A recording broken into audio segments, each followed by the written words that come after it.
Sabi po ng isang slogan ng isang sikat na powder drinks, great things start from small beginnings. Pero minsan, sa ating buhay, meron din tayong mga tinatanong. Tanong natin, may magagawa ba talaga tayo? Tinitignan natin ang ating buhay, yung ating trabaho, pamilya, at araw-araw na gawain.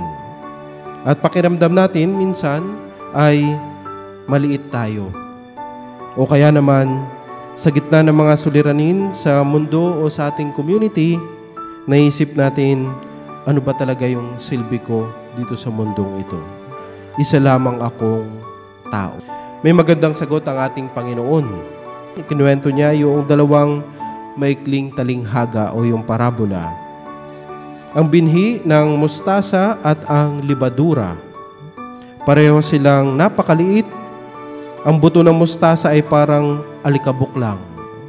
At ang libadura ay isang kurot lang ng masa.